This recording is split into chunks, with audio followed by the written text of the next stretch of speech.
Chapter 3, Global Markets.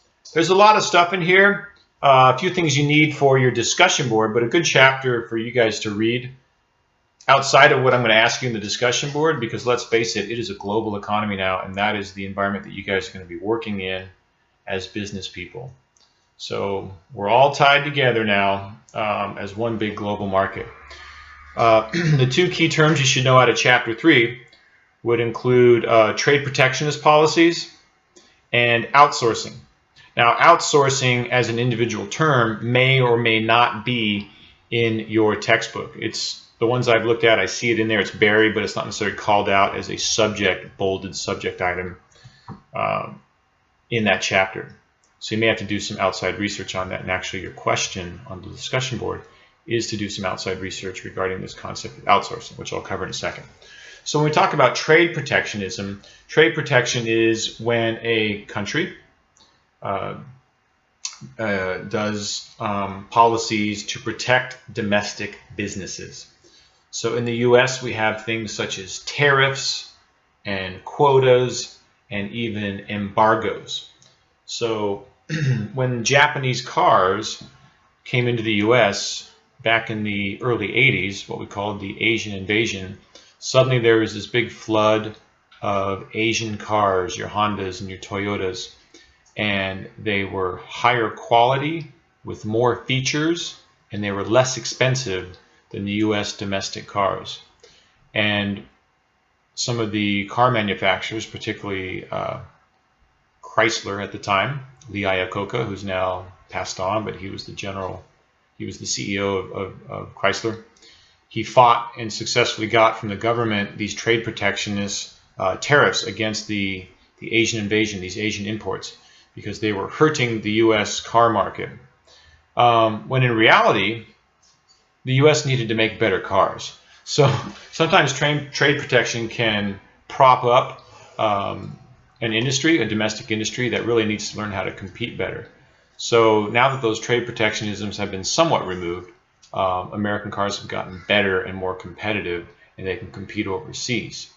So trade protectionism, tariffs is when the government imposes a tax, if you will, on those imports that are coming from another country and landing in our borders and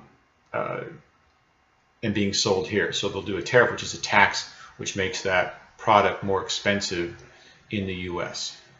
Quotas are when there's a limit on how much can go into a domestic country. And they oftentimes do this on raw materials like steel or lumber or agricultural goods like wheat and corn. And they'll say we can only bring so much Brazilian beef into the US market. So there's a quota. It's a limit on how much. It's not a tax, it's a limit on the quantity. And then the third one is the embargo. And you can read these in more detail in your text, but an embargo is politically motivated.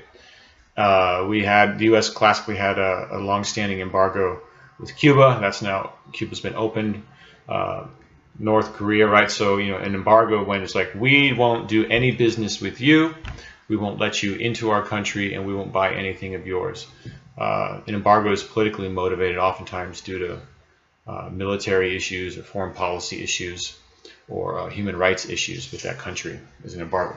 All of those collectively are called trade protectionism policies, and the U.S. government is the one that decides when and what type of trade protectionist they do. The second term out of Chapter 3 is outsourcing. You've all heard the term outsourcing. We've all heard, like, they outsourced my job, and that's why the U.S. economy isn't doing so good. We've lost all of our manufacturing. And yes, initially it was all manufacturing that was being outsourced to other countries. China, also India, where things can be made less expensively than they can here in the U.S. Cheaper labor, less stringent environmental protection laws, et cetera, et cetera. No healthcare or unions to deal with like we have in the U.S. So, but outsourcing has gone way beyond manufacturing. So now companies are not outsourcing only manufacturing, and it's not just U.S. companies. Every country and every business, regardless of what country they are in, is looking for whatever country they can do things the cheapest in. They might manufacture in one country because it's the cheapest country to manufacture in. And they might actually do their research and development, where they have scientists and patent lawyers in another country. So it's all about finding where they can do things the least expensive. So companies are becoming more global. It can be a US company, but a large percentage of the work that is done is splintered out, outsourced into all these different countries. India, we've all heard of India being a help center and a call center for tech issues, and certainly India still does a fair amount of that, but India has gone way beyond that, and India now is a huge place to outsource things like your in-house counsel for legal issues. They have a large number of lawyers there. The second highest number of PhDs next to the US is in India. So a highly educated workforce, engineers, accountants, lawyers, physicians. So a lot of that is being outsourced. Now, outsourcing is not only going to other countries. Here in the US, there's some companies that are outsourcing to the cheapest state in the United States. So you could be a Qualcomm that's based here in San Diego. San Diego is not the cheapest city to live in, as you know. And they might say, you know what, where can we set up our human resources department? Qualcomm's a big company, lots of employees, engineers, big HR department. Should we house our HR department here in San Diego, where home prices are expensive and we have to pay commensurate salaries for people who live here? Or should we set up our HR department in Kansas City, Kansas, where the average home price is $250,000 and salaries are much lower? Doesn't matter where the HR department is. It doesn't have to be in our physical location, San Diego, because people can interface with the HR department like I'm doing with you now through technology.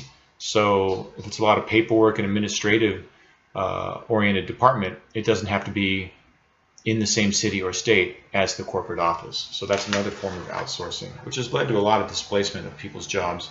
You can keep your job as an HR person in Qualcomm, but we're going to ask that you move to Kansas City. Not very fun to have to do that. Those are your Chapter 3 terms, trade protection and outsourcing. You'll need to do some independent research on new trends in outsourcing as part of your discussion board. Thanks.